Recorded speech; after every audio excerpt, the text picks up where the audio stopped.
Ludus, Vulpes. Welcome to Ludus Vulpes. My name's Kirsty. And I'm Phil. You join us as we run through our initial thoughts and setup of Sobek. Woohoo! It's an old game. Hang Not on. that old. This wasn't the one we're doing. Phil, you got one job. One job. Hang on. Scrap that. Let's see if we can do it grow. again. Let's see if we can pour some water and grass and feed on this and grow this box. Oh God, please don't. Sobek. That's better. What the hell's happened here? Hang on, let's get the other one back on the table. So we've gone from this, a 1 to 4 player game, to the new release, Sobek 2 players. Twice the size. Twice the size. For half the game. No, half the game. Twice the size, half the players. You know, I can carry two of the original Sobeks in one Sobek two-player box. Interesting. There's some interesting questions to be asked. Okay. Tell you what, let's go down to the table. Let's do a bit of setup. Let's show you how to play, and let's talk about what we think of the game. Okay, All let's right. go. See you down there. So, here we go. Begin getting the board out of the box. It's So- a beautiful little board. As a significant change to the original Sobek, you actually have a board on which you're going to play. We also knock that all over the place. It's fantastic.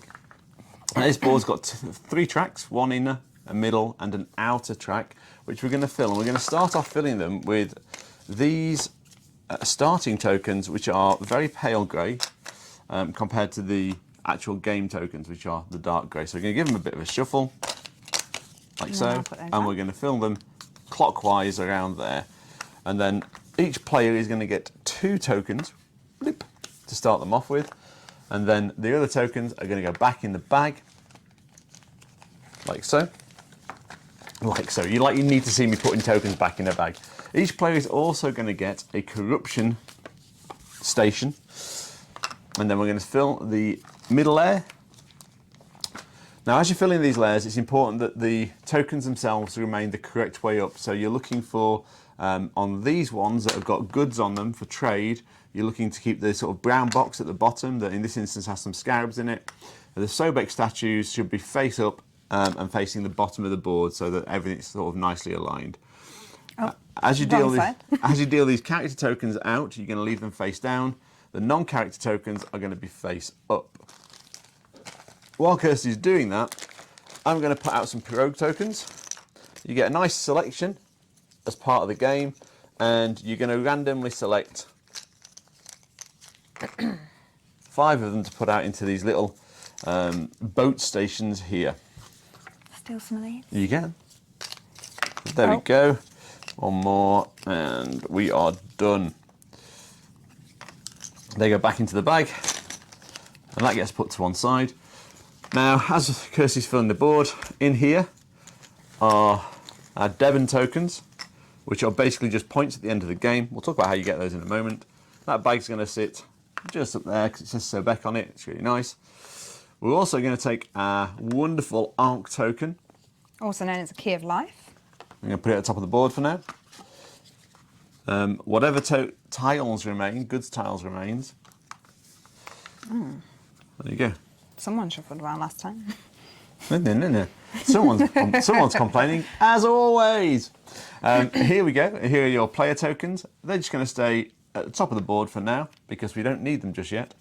And then we're going to get our quick reference sheets out eventually. So here you go, 2 quick reference sheets, one telling you what each of the pirogue tokens are worth, and one telling you what each of the characters do. There's also a rule book. I recommend reading this if you want to learn the rules. Ooh, controversial. That's going to go back in the box for now, as is anything we're not going to use. So those spare tokens are going back in the box, and the spare pirogue tokens are going to go back in the box. They may be come back. They may not. They may be come back. They may come back. Hello, they Yoda.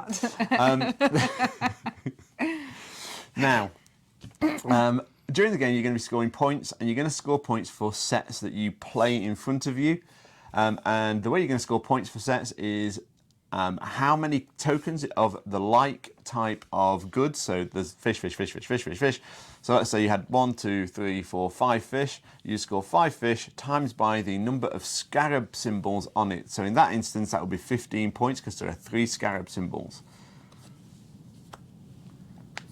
As demonstrated by Kirsty. There you go. So that will score you 15 points. The sets, when you're playing a set, you must play a minimum size set of 3. You can play up to any size you have in your hand. So that's quite useful. And that's how mainly you're going to score points. There will also be opportunities to score points by taking the Deben tokens out of this bag at random. And the way that happens, some of these tiles have got a little Deben token icon on them, this one and this one, for example. And when you decide to take that tile, you can, instead of putting it into your hand, you can discard it to take a Deben token from the bag.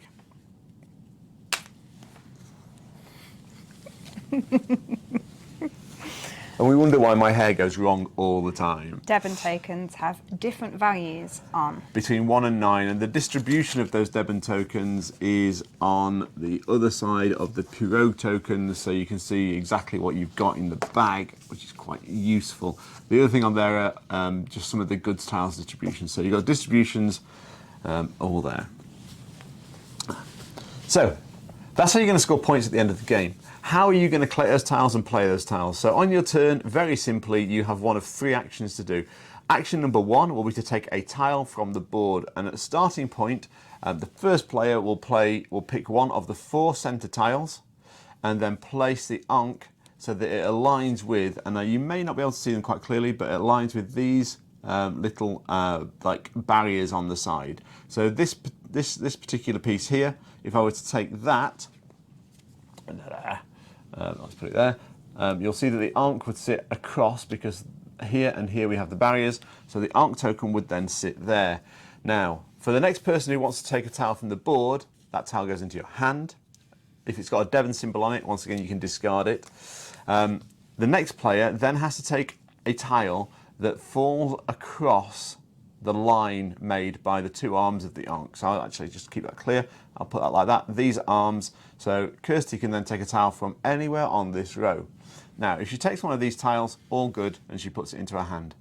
If she takes one of the tiles that's further away, and you can take a tile from anywhere on that row, the additional tiles will become corruption, which is negative points at the, well, not negative points, it gives your opponents, the person with the least corruption will get a benefit at the end of the game. I wonder who that will be. Yeah, Kirsty beat me through that benefit last time. So that's how that works. So that's taking a tile, and the next time a tile's taken, so let's say Kirsty takes this one and doesn't discard it for the Deben token, this tile will go into her corruption pile. We look at the arrows here, so the diagonal is this way, so we'd move it so that it looked a little bit like that, which means that I can take a tile, there you go, that's for your hand. Thank you. From here, here, here, or here. If you do place a tile, if you do take a character tile, you can put the Ankh in any direction you want, so that's entirely up to you. The rule is you can only place it, unless there is no way of doing it otherwise, you can only place it so that the other player can actually take something from the board. So that's the rule. So that's action 1, taking a tile. Action 2 is playing a set. If you have 3 or more of one type, you can play them as a set in front of you. That kind of locks them in at that point. And for the first 5 sets played, you'll also get the opportunity when you play a set to take one of these pirogue tokens, which are a one-time benefit. They're taken immediately and allow you to do some fun rule-breaking stuff within the game. So that's action 2. Action 3 is to play a character tile. You play a character tile, take its effect, and that's it. Now, at some points in the game, you may not be able to take a tile from anywhere on this board, at which point the Ankh comes off the board, and we'll refill it from the tiles we've taken. The board is then reset and refilled from the inside out with as many tiles as you can. At some point, that's going to run out of this stack of tiles. The end game is triggered when one player cannot take any one of those 3 actions and there is no way to refill the board, so the actions can be taken. At which point you're going to go to scoring. Scoring is done by flipping over the character tiles board. What? Controversial. It's not just Matt. Fine. Well, Kirsty retrieves the scoreboard that was so dramatically hurled from the table. Here we go. So actually you're going to put your scoring tiles on. So you only turn this board over at the end of the game. You score for sets, number in a set, times by that, and then add any Deben tokens, and that's pretty much your score. If the person with the least corruption is going to be able to take 1 Deben token for having the least corruption, well done you, plus 1 Deben token for every 3 corruption that's on that tile as well. On the other person's tile. On the other person's tile. So if you had 6 and I had none, you'd take that's 3. 2 sets of 3. So I get 1 for having the least corruption, and then I get 1 for each 3 sets. It's exciting. Very, very exciting. Because 6 divided by 2. Yeah, so in total you take 3 Deben tokens. That's which is what I said. Yeah. Okay, fine. Kirsty does maths differently to normal people. No, I don't. Okay. So, that's it. That's Sobek. Let's take it off the table and let's talk about what we think of the game. Kirsty, your thoughts? Okay, so this is such a cute little fierce 2-player game. I'm going to say, cute is not the word I would use to describe it is. it. The artwork's really nice and cutesy. The gameplay is not cutesy. No, but it's very like Paris City of Lights. It looks beautiful. Yeah, true. But actually, you're going, oh, it's just placing a few tiles. And it's not. It's much fiercer than that. And I think this has that exact same feel to it. It looks beautiful. There's lots of nice set collection. It feels very therapeutic. You put a set out, like, for example, say I collected these. Boom, boom, boom, take a set. And then suddenly I get to do one of these. So I take this one, which gives Phil double the corruption. And I just go... adds 2 to the corruption. Adds 2 to the corruption. Double the corruption would be terrible. Yeah. And then I just go, boom! And deliver that to you. Or to the board. For example, but each person who completes the set gets to look through all of these. You don't have to take one just then, for example, like I did. And it can be such a difference in the game change. So I feel that these are really nice. Yeah, you kind little power. You kind of race to get these quickly, whereas I kind of ignore them when I'm playing the game to a certain extent. I don't. It's just, I think it's just, as soon as I got a set, I don't want you throwing a character at me that makes me... So there's one character who... The scribe. There's 2 of them in the game. Yeah. So there's certain characters who make you... It doesn't matter how many you've got in your hand, you cannot hold more than 6, and everything you're holding over 6 then goes onto your corruption pile. It's painful.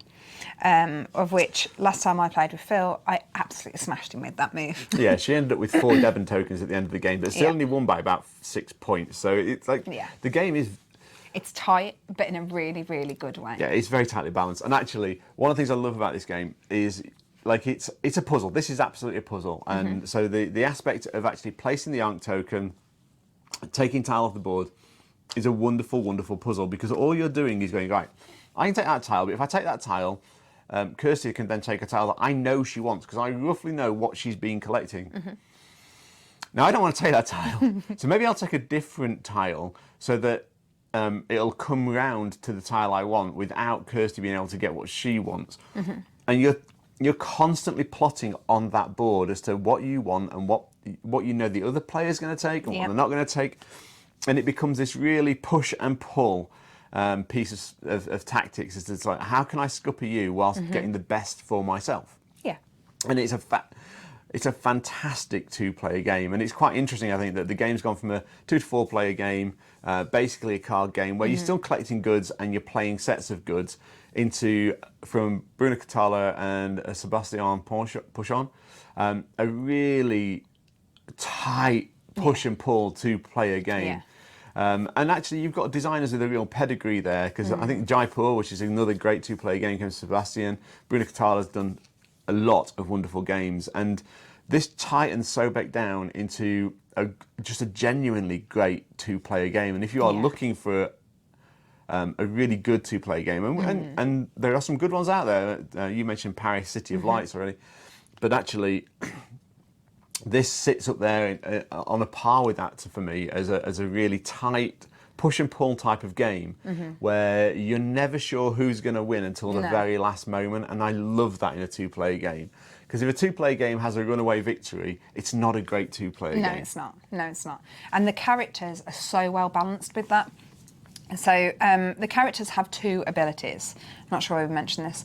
So they have their power play at the bottom, and they're all described on. So this, for example, allows you to take any tile from the board as you go.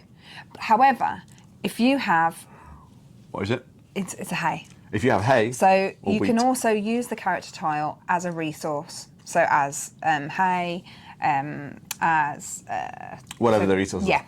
So You can basically ebony, use them, fish, yeah. cattle, whatever, as long as it's got the right symbol on it and it matches a symbol in your hand, it can form part of that set. So what I tend to do is I don't immediately play a character in case I need it towards my set collection, but then almost use them as power players at the end of the game. Yeah. Well, heading towards the end of the game.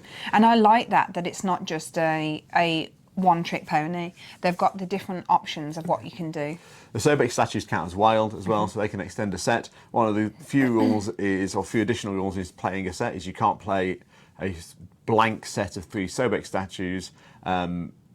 You have to specify what those Sobek statues will be by playing another tile with a type of good on it. So, Or you can attach them to some already played goods, but there has to be 3 of them. and that's another challenge in the game, which is a really great challenge. You've got a set of 3, you're playing it early, but if you want to extend that set, there is a character that allows you to add 1 to 2 tiles to that set. However, if you want to extend that set normally, you've got to play another set of 3. And if your opponent realises that, they're not going to let you get a set of 3. You can be sat with 2 in your hand going, come on! Because at the end of the game, anything that's not a set is going to go into your corruption pile and cause you more corruption. So it's very entertaining because you've got, especially like with things like ivory, which has got like 3 scarabs on it when you're scoring, and you can get mega points in ivory. But the problem is, if you're holding out to get another 3 ivory just to extend a set, you could end up with quite a lot of corruption, and it's the scarcest good in the game. So, are you going to be able to get it? Now, that's a big question. It's a fantastic push and pull game. Really like it. Very much so. The artwork as well has come on quite a lot from the original game. Yeah, it's not changed dramatically. No. It's still sort of slightly cartoony. Just sharper, it's just sharpened up. It's tightened up, and in fact, the entire production really has lifted the game. Like, not that Sobek was a bad game; it wasn't. But the production quality here, I guess, shows the difference in time since it's been released, where production quality now is higher and it's expected to be. Yeah, yeah. Whether that's a good thing or not, I don't know. So, for me, this is a game it's a 2-player game, so keep that in mind. It's a 2-player game. Yeah. And it's a game for those players who like a really tight, puzzly 2-player game that's got a real push and pull feel to it. And if both players are playing well, you will not know who is won until right at the end of the game. Yeah. And if that sounds like you and the person you play 2-player games with, then this is just a great game to have in your collection. Very much so. I really heartily recommend this. It's just so much fun to play. It is fun to play. And it's a quick game. It takes, 20 minutes? The first few games might take a little bit longer while you're getting used to the idea. 40 minutes. Sorry, what? But while you're learning the different characters, while you're learning the different pirogue tokens, you are going to be, what does that symbol mean? What does that symbol mean? And getting to know the game, as any game does. That's fair. But you'll start learning them in approximately 20-ish minutes. 15 to 20 minutes is the game length. So it's a good, you can always, the setup's maybe 3 or 4 minutes set up. So you're talking about finishing a game in sort of under half an hour. So it's a great sort of, I just want to, let's play a quick game. Yeah. Like before dinner, after dinner. Yeah. With breakfast, maybe. Yeah. Another one as well, which is really nice, is the size of the game. It's so small and compact. They've managed to fit so much. Remember, bearing in mind, you've got the board, you've got the pirogue tokens, you've got the demon tokens, you've got the player tiles. It just fits so well. They haven't gone overboard on the size of the box. And a lot of games nowadays have too much box. Yeah. Whereas this fits in nicely. So, and this is beautiful, little Devon token bag. So, we recommend Sobek 2 players. It's a fantastic game. If you like 2-player games, if you play 2-player a lot, it's worth having some 2-player games in your collection, dedicated 2-player games in your collection. And this one definitely sits on our recommended list. Definitely. Enjoy it. If you've enjoyed this video, please like and subscribe. We really appreciate any comments you want to leave us and your subscriptions. So thank you. Don't forget, we're also on Facebook, Instagram and Twitter. Just search Ludus Vulpes. Thank you for your time today. Thanks everyone. Bye-bye. See you soon.